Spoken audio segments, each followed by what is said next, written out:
Today, we're joined by the powerhouse in personal growth, Nada Nasserdeen. She's the founder and CEO of Rise Up For You, a TEDx speaker, and an author of The Confidence Builder.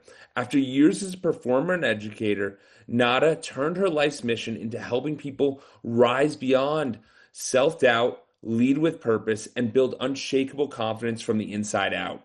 Her work has impacted thousands across the world, proving that confidence isn't still you fake it till you make it, but it's a truth you build. Nada, welcome to #Clockedin. We're so grateful to have you here. The first question is, before we talk about your framework or your success, I want to start with this. Can you take us back to a moment that you lost confidence and what it took to rebuild it?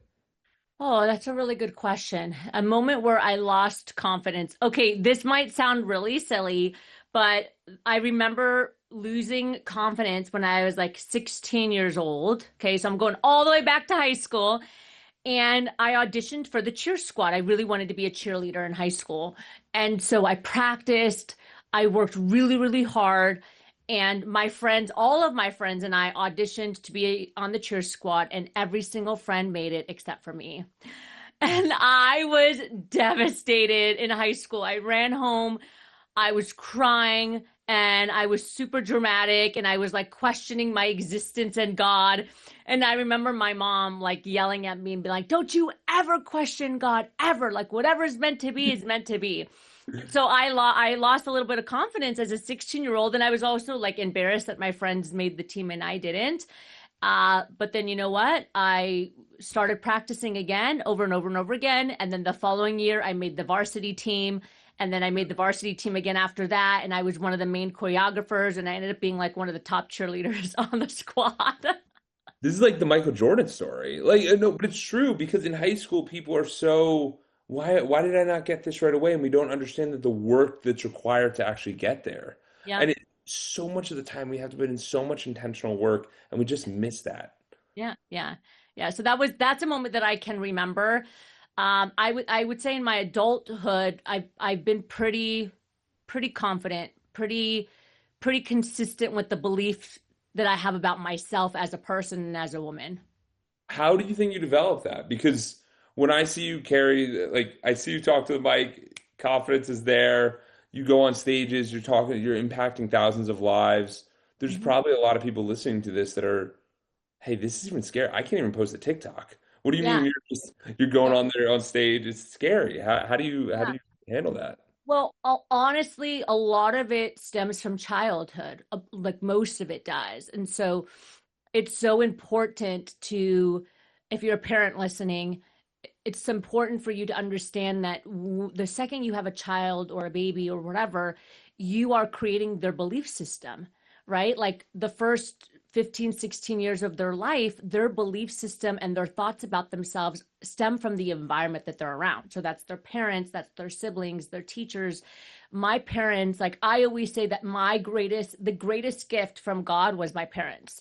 Like, you know how sometimes your parents will be like, "Oh, our greatest gift was our babies that, we gave birth to." But for me as a daughter, I feel like my greatest gift was that I was born to two most amazing parents, that there was no type of abuse in any way, shape, or form. They were the opposite. They were really good at teaching my brothers and I soft skills. Like they were really good at Really? teaching us resilience and working hard and self-confidence. So like if I put myself down in any way, it was like my mom had these magnificent ears. She could be across the house and I would say something under my breath about myself and she would like come running, "Don't you dare talk about yourself that way." And like so that's how we were raised, and a good portion of my self-worth and my confidence and the belief that I have in myself, same as my brothers, they have the same amount of confidence as I do. It stemmed from childhood. And so the reason why that's important is because as you get older, people put you down, right? You go your whole life, people will make fun of you, they put you down, they say you can't. And because we had that foundation, when somebody said to us, like, "You can't do that," we would question it. We'd be like, "I can't, what do you mean I can't do that? How do you know I can't do it?" Like, instead of most people would be like, "Maybe you're right." And they would take that belief as their own. My brothers and I were like, "Yeah, I don't know if that's true. My parents taught us the opposite." So Well, that's where I learned most of it. well, I think that's incredible because you start to sit there and realize that you create your own confidence, Yeah. meaning that the more you practice, it's an internal game. It's not so much external validation. And the amount of people that sit there and go, I got support, like someone told me great job. That's the highlight of my day. No, I told myself great job. That's the highlight of my day. And you 100%. Yeah. because it happens to the best of us. It really is. So with Rise Up for You, you have multiple different pillars. Some of Yeah. it's through confidence, some of it's through other pillars. Tell us about how did you even come up with these and how did this get started and where did this all begin? Yeah, so our goal is to really support organizations, leaders, and entrepreneurs to be the top 10%, period. Not just in work, but just like as a whole. So for an organization, that would mean like the culture, right? Like, how do we become the top 10% as an organization with our team, with our culture, with, impact? And then as an individual, how do we become a top 10% person in life? Meaning that I truly believe you can have it all, right? So happy life, healthy life, sexy life, romantic life. You're making an impact and all the pieces just feel great. And the question always is, well, what are the skills that help you do that? So, like, how do you become a top 10% company or person? What are the skills that actually allow you to become successful in every aspect? And so, through all of our research and all of our experience, it's come down to four major soft skills. The first one being self-confidence, and I could dive, into each of them. Yeah, The second yeah. one, Well, yeah, first off, yeah, before we dive into that, I just want everyone to realize what Nada did there, where she literally sat there and asked herself an empowering question of how do we become the top 10%? Who's asking these questions? They're just like, what am I having for dinner? You feel the difference there? And I just sure. want you guys to realize that the better questions you ask, so like really realize how valuable this is. Yeah, keep going. Yeah, and I just want to add to that. It's how do you become the top 10% as a whole human being, not in just your work? Because we know, Yes. Jordan, we know a lot of people that are super successful at work. They make Yes. a ton of money, they have a great job, but their relationships suck. They're not healthy. They don't really enjoy life. They're in a ton of debt. And so it's not about being successful like in a silo. It's like as a whole person, Human. how do I build just a freaking amazing life and what skills do I need? And so that first one is self-confidence. The second one is emotional and social intelligence. The third one is being a transformational leader versus being transactional. And then the last one, which is the hardest, is influential communication. So how do I influence people to take action when I communicate? How do I get them to have movement? And so those four pillars are what we call the Rise Power Up framework. And this is what we use with companies and entrepreneurs all over the world, everything from Google to like a local nonprofit. I love that. I love that because it starts to get you to think differently. Like Mhm. right now, I'm actually on a an interesting journey. So when I say that, I mean, so last year we ended up, me and my wife, we traveled for 7 weeks in Yeah, Europe, and I was like, oh, that's kind of cool. And then so now we're here again. Like I'm actually in Italy right now I while love we're that. having this conversation. But as you're describing it, I'm sitting there and I'm like, well, I did have to have self-confidence to go against the grain. Everyone's like, this doesn't make sense. Like, how are you going for that long? What are you talking about? That, what about the time zones? Like, so you have to have the self-confidence yourself. I'll figure it out. Good. And then you start to look at these different things where you have to have these different soft skills to be able to just even create this experience. Because a Yeah. lot of the time, no one's going to help you. It's like, go figure it out on your own. And you have to be empowered enough to take action on that. Yeah, So, absolutely. Absolutely. 100% is the truth. And I always say, like, if you don't start to create these skills and if you don't start creating a belief system that serves you, somebody else is going to give you a belief system that's going to sabotage you. And so you got it right. Like you had people that are like, what are you doing? Why are you doing that? And that's because that's their belief. And so they're like, their belief they project onto you. And so you have to be wise enough to say, no, I have my own structure, I have my own belief system, and this belongs to me. And thank you for your thoughts, but those aren't mine. yes. And the funny thing is, everyone thinks you have to agree with them, but that's not true. Like the way you answered that, where it's thank you, that's not for me, that's okay. And Yep. that's going to happen with your family, your relationships, everybody, because you have to have become confident in who you are. Yeah. Because the majority of the time, we don't even know who we are. Yeah. So, how do we go through this self-discovery? How do we figure out these beliefs that we start to have about ourselves? Because you start to realize that a lot of people, it's not really that. It's just these are the different opportunities that came up for them, and they're like, okay, cool, I like that. But what if someone's sitting there and they go, I need a change. Like, I need something different. It's a really good question. So it depends where you want to start. So like it depends if you're an entrepreneur wanting to build a business or if you're in corporate and you're trying to climb the career ladder. But I always say like the very first step is to figure out like what you want. And you'd be surprised, Jordan, how many people don't just sit down and map out their ideal life. And mapping out your ideal life without self-doubt. Like how many times have you been with the client and you map out like what do you want in your life and they start talking and then they say, "Oh, but I don't know if I can do that." Or and they start like sabotaging their own like dream life, right? All the time. It happens. I do, yeah. So with Edwards Consulting, we start off with every new client, we start off with a 5-year vision. Yeah. And I'm like, hey, let me pretend that I'm calling you in 5 years and you're going to tell me how awesome your life is. Let me hear it. And so a lot of the time, it's like it might be like mild stuff where it's like, no, let's really reach. Like, let's go crazy. And the reason I say that is because a lot of us restrict ourselves. Like if I ask you for a 1-year goal and then a year and then like a week later I ask you for a 5-year goal, you'll say the same goal. Because most people don't even realize the difference of the length of time because we can't Yeah. conceptualize it. Yeah. So it happens all the time. And Yeah. it's like we just don't have that belief of like, hey, no, you can do this. Like what would be crazy? Like, let's go Yeah. wild here. And you start Yeah, to see it. exactly. So I have a framework that I use, right? And you can use this on a micro level, meaning if you just like have like a quick 90-day goal, and then you can also use it on a macro level. So the first thing I ask is like, what do you want? What do you want in your life? And don't have any filter on it. Don't have any self-doubt. Just like ideally, what do you want? Don't worry about the how and if you can, just like what do you want? Okay, that's the first thing. The second thing is why do you want it?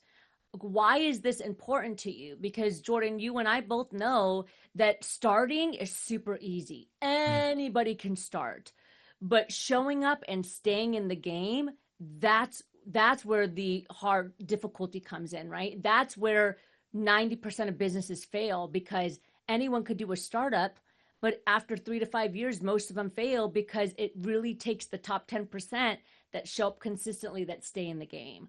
So that second question is why do you want this life, whatever it is? If you say, in 5 years I want to be a millionaire and I want to be married and I want to be living on a lake and have this, awesome. Why? Like what does that mean for you? And what will it feel like when you get there? So that's the second question. The third question is probably the most important. It's like, now how are we going to get there? What are the action steps that are smart, right? We use SMART goals because we need specificity. What are the action steps that we need to start taking to get there? So, for example, if you want to build a business but you're still in corporate, okay, well, what are some of the steps that we need to take to transition from corporate to start building your own business? What does that look like? And start creating that action plan. The fourth one, which the last two are really important for me, is who's going to help you get there. So is it your spouse? Is it a mentor? Do you need to hire a coach? Like who are the people that you need to surround yourself with that are going to help you build that ideal life and support you on that journey? And the last one is my favorite. What do you have to say no to in order to make it happen? Because so many times we get derailed. We get derailed by substance abuse, crappy food, going to bed late, Netflix binges, people that are toxic in our life, negative beliefs, all the excuses. Like we get derailed and 2 years goes by and you're like, "Oh, I wanted to write that book. It was on my list and I never did because of all these things that took you away from it."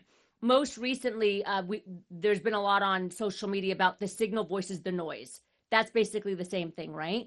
So what is the signal? What is that thing, the 2 or 3 things that you got to do every day that you say yes to? And then the noise is what you're like, no, absolutely not. Don't even bring it near me. Non-negotiables.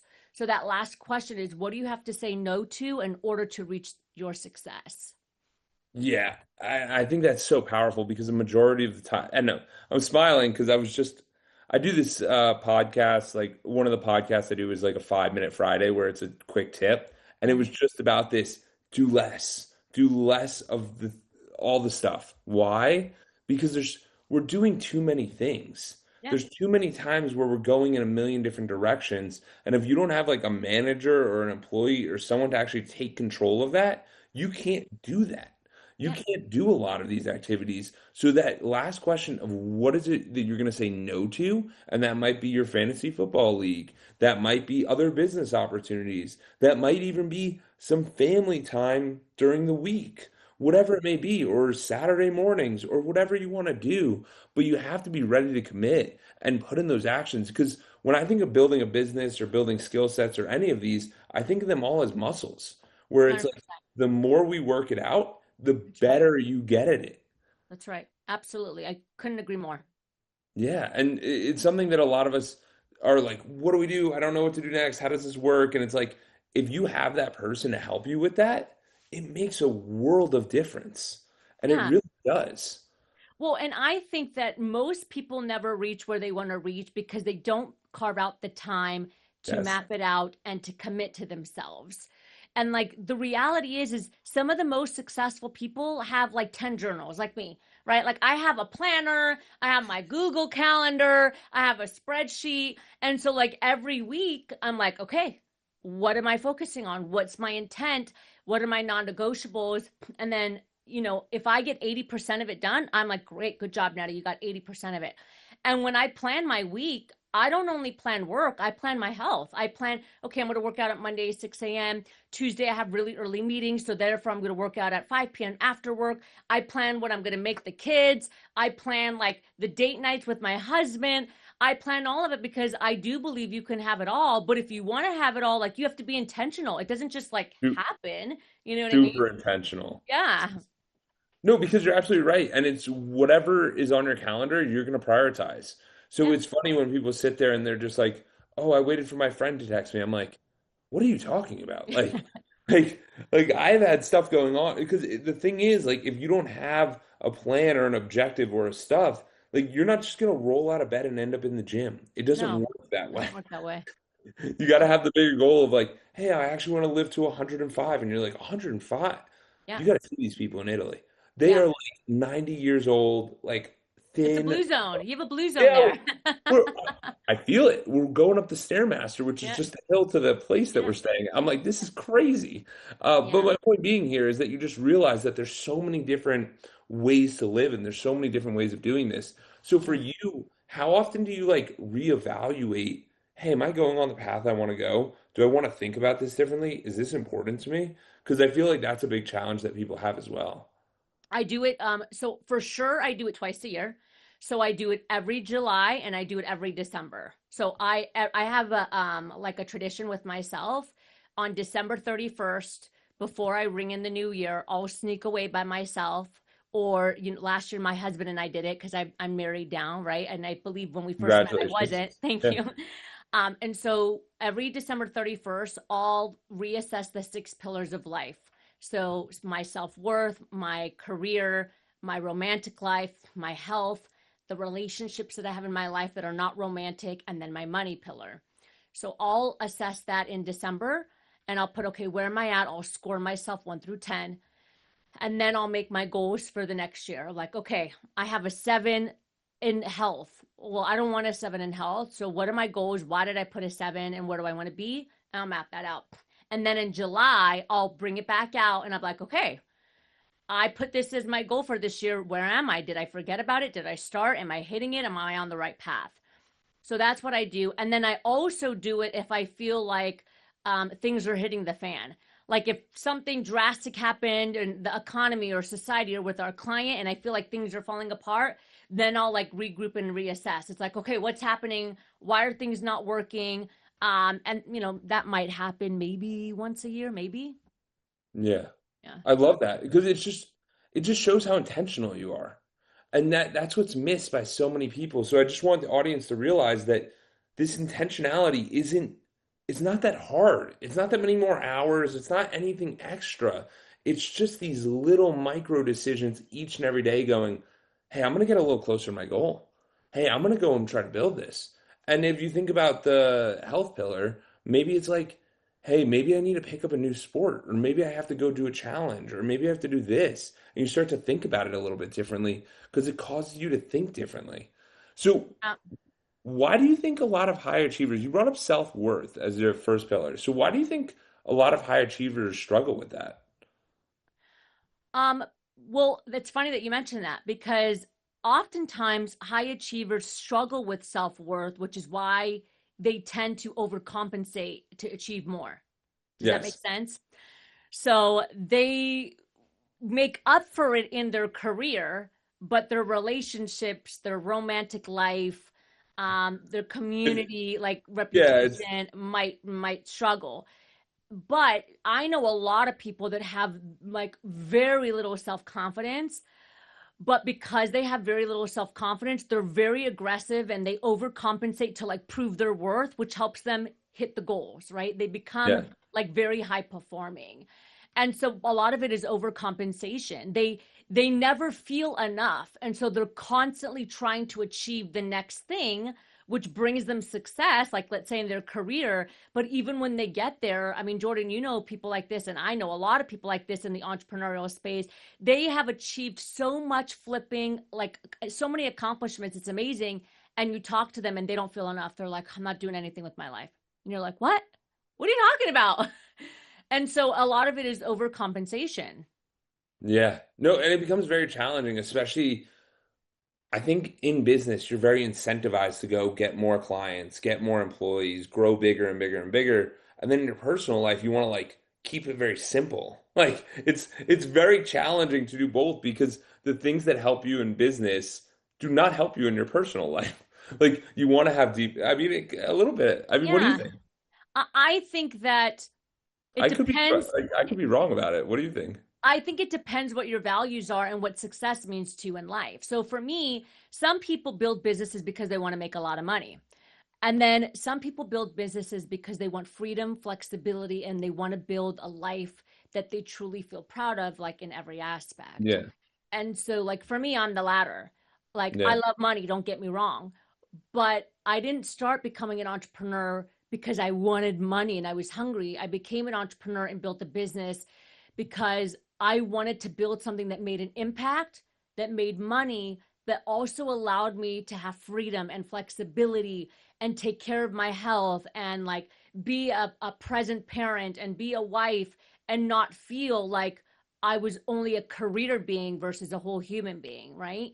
So I think it depends what your values are. And so for me, I work really, really hard. I'm very driven, but I am also confident enough to like understand that like me as a person is not contingent upon my business. Like God forbid if Rise Up for You fell apart tomorrow, I'd be like, all right, I'll just rebuild. I'll start over. And I think that a lot of people miss that element. I love that because the amount of people that you ask, hey, who are you? I literally, I've done a coaching where I went to everyone in the group and I said, who are you? Without describing your job title. And they're like, They can't answer.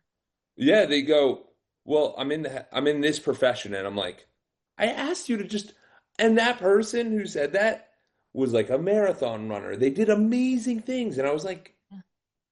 how do you not see this? Like, how do you Yep. not see that you're way more than your job? Exactly. Way Exactly. more than this. They don't reevaluate that identity. And I'm like, Mm-hmm. this is Mm-mm. such a travesty. So how do you use that freedom? How do you think about that freedom? Just to give the audience an example of like, wow, that's a token of possibility. Well, Like, like yeah, yeah, I use freedom. So like don't get me wrong. I work really, really hard, but I worked hard so that I can make the choice to do something else if I needed to. So I'll give you an example. Yesterday was a Monday. I worked really, really hard, but my puppy was sick and was vomiting all over the place, and I had to take 4 hours away from work to go do that, and that's fine, right? So I had that freedom to do that. Um, I have a husband that I just got married to like almost a year ago. And so now I go back and forth between two locations because I have the freedom to do that because I built a business that can be done all over the world, right? Where some people are stuck to their city because it's like, well, I go to work. This is what I do. That I have to go into this headquarter to this office. And so like I have freedom and flexibility at my fingertips that if I need it, I can use it, right? Currently right now, my kids, I now have kids. So when I got married, I also became a mom at the same time, and their teachers are on strike. So all of the kids, almost 700,000 kids in this region, aren't going to school. They just No way. we got Really? a we got a message that said, "Don't send your kids to school. There's no teachers," and it could last for 2 months. They're saying it could be like 2 months of a strike. And so, because I work from home and I have flexibility, this morning I was able to shift my schedule and I taught the kids for 3 hours. I'm like, "Oh, you're not sleeping in. Wake up." They woke up just as if they were going to school, and I taught them 3 hours of curriculum. I had that freedom and flexibility. And so, like, it's about creating something that again allows you to adapt as you need to, where unfortunately so many people, they just feel stuck. They're like, what do I do? A lot of people are stressed here because they haven't built that freedom and flexibility, and now they have kids at home and they don't know what to do with them. Yes, and it's years of compounding. Oh So when I yeah. say that, it's usually the business, yes, it's creating an incredible business, but also it's the habits with the finances. You brought up finance as a pillar. So Yeah. what are some tips that people could take? Because I know we're at like all-time highs in credit card usage and all this Yeah. kind of stuff, and it's very concerning. But like if you're financially feel fit, like fit financially, then you make better decisions. So what are some of those tips or tricks that you might use for your Yeah. life to be able to do all this stuff? Yeah, and I'm gonna share one thing and then come back to the finances. When I started, my point is that when I started building this business, 6 years ago, I sat and asked myself exactly what we just talked about. What do you want? Why do you want it? What are the values? And when I started the business, I said, like, I want to be able to be a mom and a wife and travel and have that freedom and flexibility. And so from day one of building this company, I built it so that now today, 6 years later, I can enjoy what I wanted to build, right? I can enjoy the fruits of my labor, which again is not necessarily the money. Anybody that runs a business that has employees knows that money fluctuates. Like there's Yeah, months where it's like, oh my gosh, I've never seen this much money in my life. And then there's months where I'm like, are we going to make payroll? Okay, I'm not going to pay myself this month because my employees are like first priority. And that's yeah. the life of an entrepreneurship. So it can't be just about money, right? Because sometimes that is in flux. So I'm just, going back to like, I had that intent starting the business that like I wanted this lifestyle. Now, when it comes to money, I'm not a money expert, but here's what I can tell you from my experience. When I built this business, I had no money. I had $100. I was completely in debt.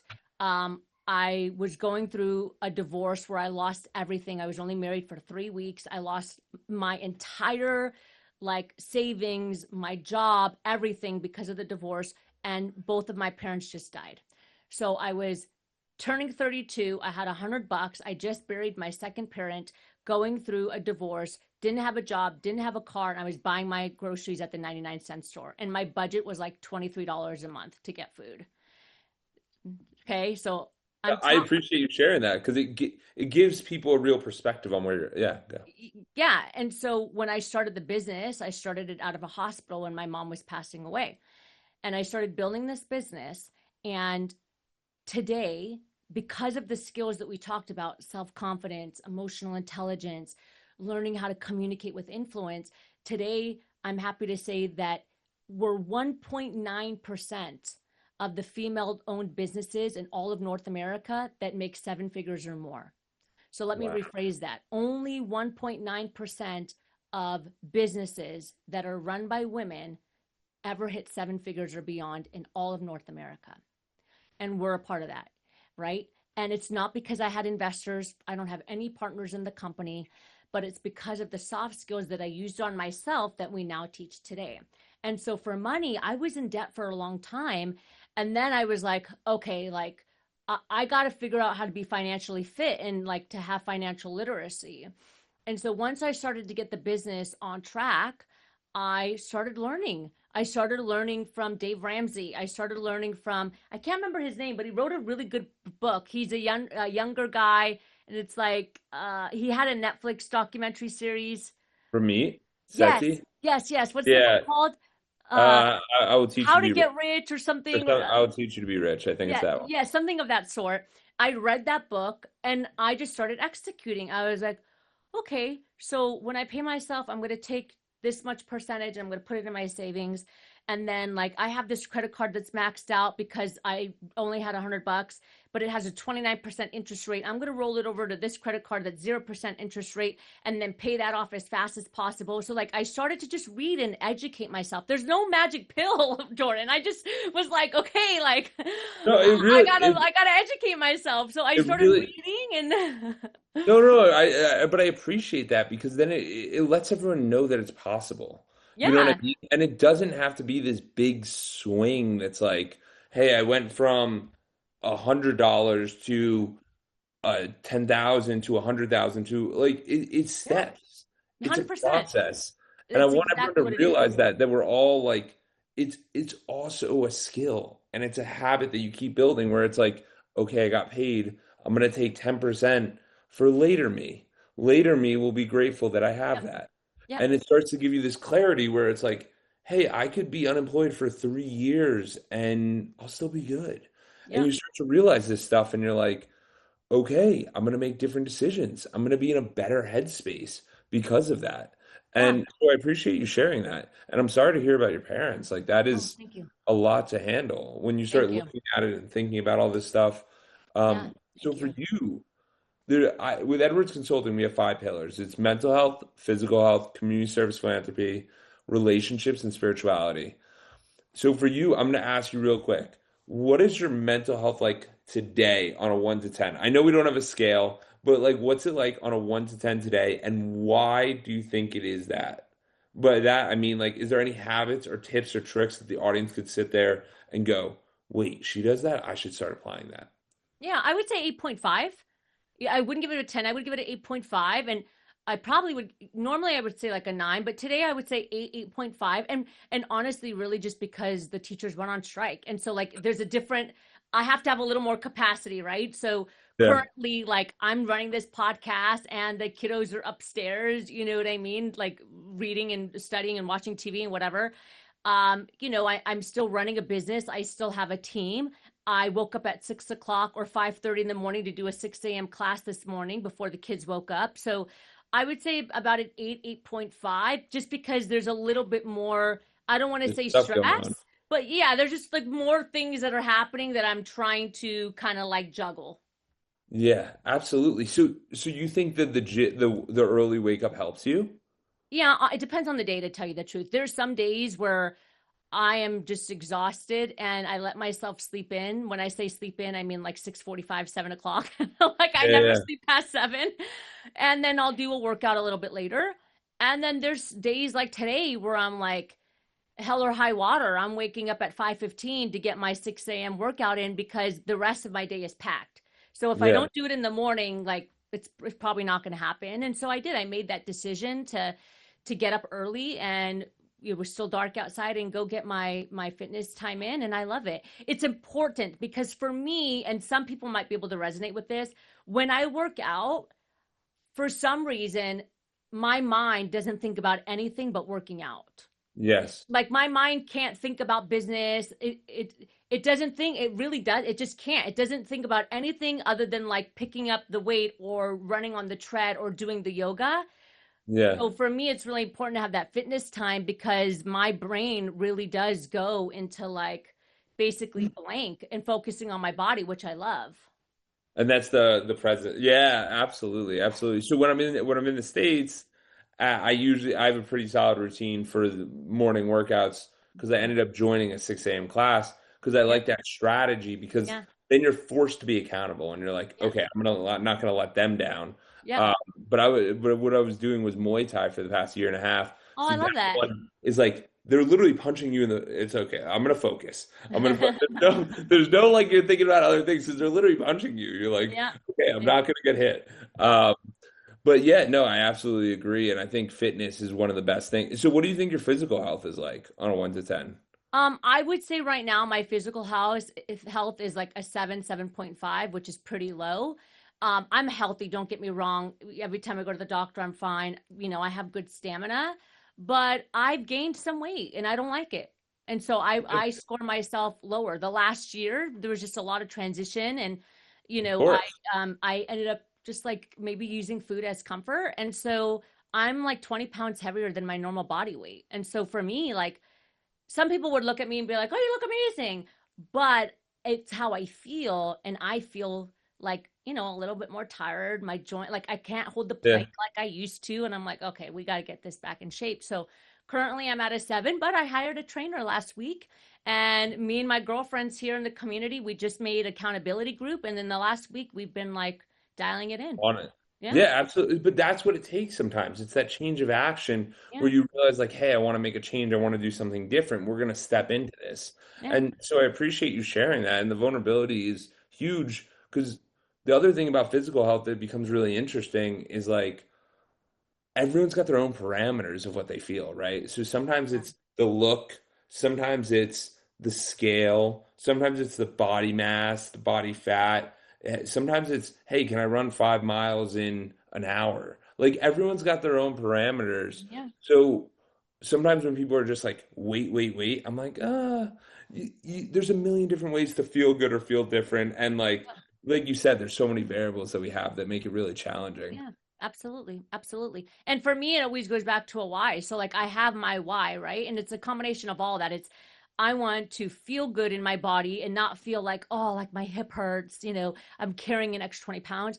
I want to look great. There is a vainness to it. Like, I'm also a keynote speaker. Like, I want to be on stage and look the part. I don't want to be on stage and be like, oh, I could barely walk and talking to people about like self confidence and success. It doesn't match, right?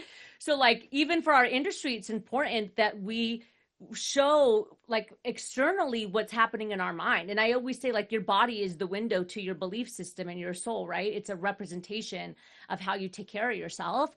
And then the third reason is I want to live a long life. Both of my parents died at 63 years old, and they died young. They weren't fat, but they had stress, and they, had disease, and they died young. And I would like to live longer. Yeah, absolutely.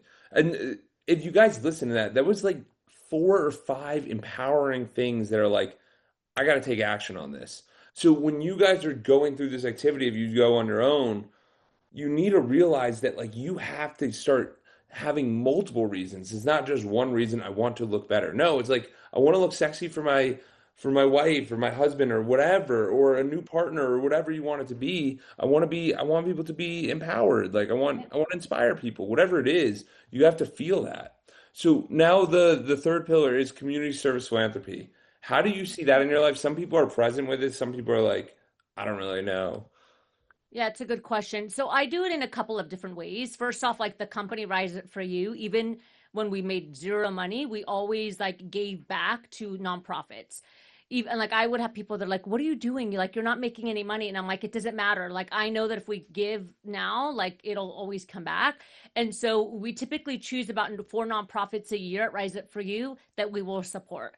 We'll either support them from a financial perspective, or we'll do like service-based work, or we'll go and we'll get in the trenches with them, and we'll provide confidence to maybe like women that have been victims of domestic abuse. Like we'll give back in that aspect. So there's that. And then I typically, like, once a month, I'll speak for free for an organization or a nonprofit that maybe wants to have an empowering message for their community.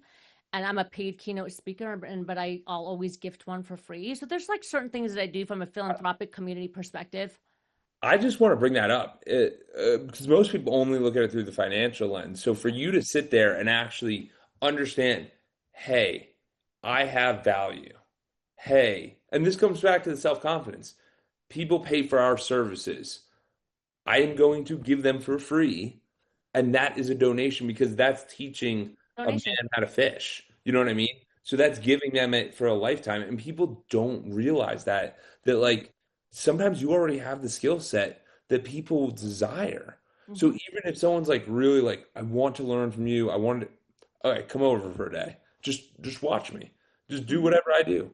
And Hmm. that's mentoring. That's community service. Like, because you're Yeah. building the next group of leaders. Yep. So I really Absolutely. enjoy that you brought up that it doesn't always have to be financial, that we'll actually pick up clients like that. Yeah. So I Yeah. think that's really Absolutely. awesome. Then the next this one's kind of interesting. It's relationships. So Okay. we can do friendships, we can do family. You can kind of deem it however you choose. But Yeah. what do you think your relationships are on a 1 to 10? My relationships are pretty good. I would say my relationships are like 9.5. Some of them are a 10. How do you keep them good? How do you keep them maintained or keep them positive? Because like you mentioned, you live in a couple different places, you do a couple different things, you have a business, you have family, you have all that. How do you focus on the relationships so that you're there for them? Well, there's Or different levels of relationships, right? So you okay, have like, let's say your close family, okay. my brothers, my husband, brother-in-laws, that sister-in-laws, and those are high. Those are really high scores because we communicate really well together. We love each other. We have strong family bond, strong family values, right? And then the next level would be like your close friends. And I don't have like 1,000 close friends by choice. I think most people don't, right? You have a solid community that's maybe like 4 to 10 people. And I mean, typically when you build friendships, you build people. I mean, I know for me, I build friendships with people that are like-minded but different. So like their ethos, their morale, and the foundation of who they are is the same, right? Like they want to continue to grow, they want to be better, they want to learn how to communicate well, and we want to push ourselves. And so those are really high relationships. And then underneath that is acquaintances that I don't have any acquaintances that, we have bad blood. I would say the one or two people that maybe is like not the best are people that I really don't know, right? It's like they might have Yeah. opinions about me, but it's like I don't even know their last name or like what, much about them. And in that case, it's not something that I lose sleep over. So you start to realize, and I'm just saying this for the audience to realize that, okay, so she's got her family, her close friends, her siblings, her close friend group. Like, you know what I mean? It's not 1,000 people. It's maybe like 20, 25. Like, you know what I mean? So you start to realize that it becomes a lot more manageable. But when everyone thinks every relationship is as equal to that, that's when you have a lot of issues, and you're Yeah, not 100%. get yeah, and you'll have a major, major setback because then you're not prioritizing the people that should be prioritized or that you Yeah. chose.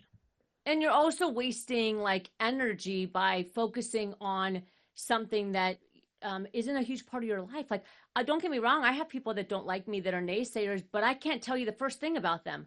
Like, I don't know much about them. So at that point, it's like, well, that's a you problem, not a me problem. Like, I don't know you, we barely talked. So if you have certain feelings about somebody that barely knows you, then like, That's their own problem. that's a real problem. You got to solve that.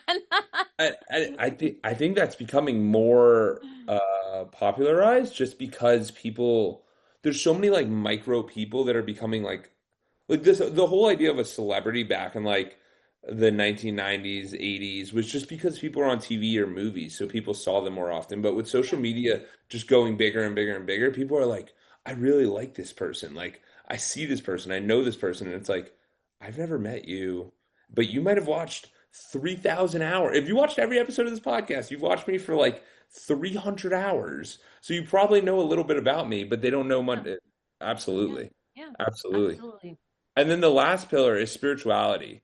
So where do you think you are on a 1 to 10 for spirituality? Today, I would say a 9. I'm pretty connected.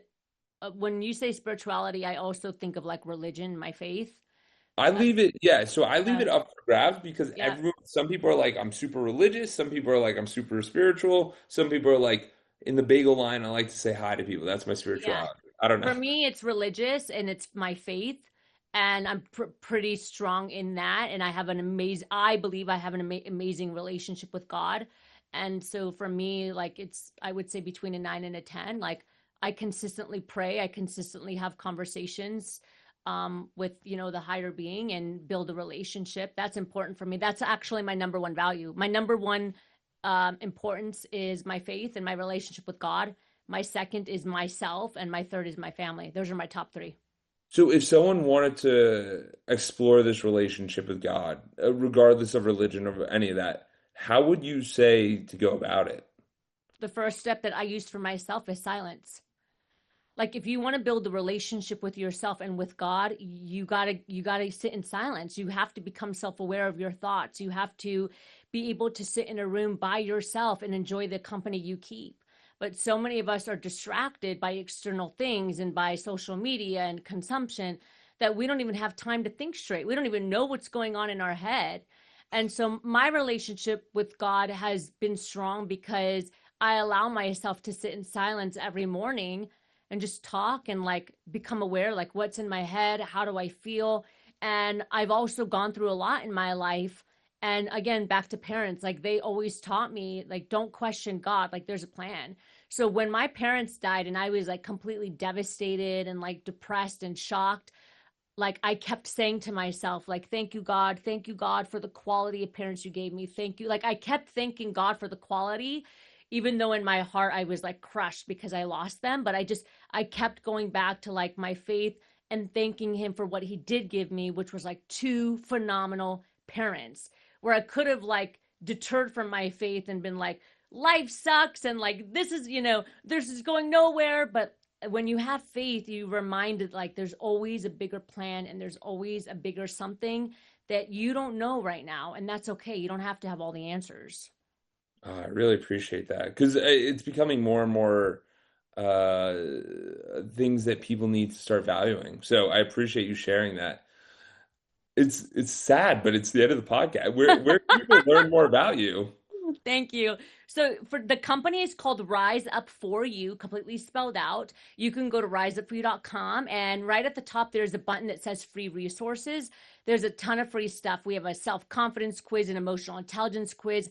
There's free classes on confidence and emotional intelligence and leadership, so you can grab it there. Also on social media, Rise Up For You. We're on every channel.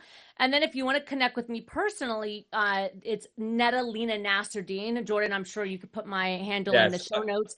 And I'm very active on Instagram and LinkedIn, and I run my own LinkedIn and Instagram. So if you send me a message, I will definitely reach back out to you. absolutely, absolutely. Thank you so much. You're welcome.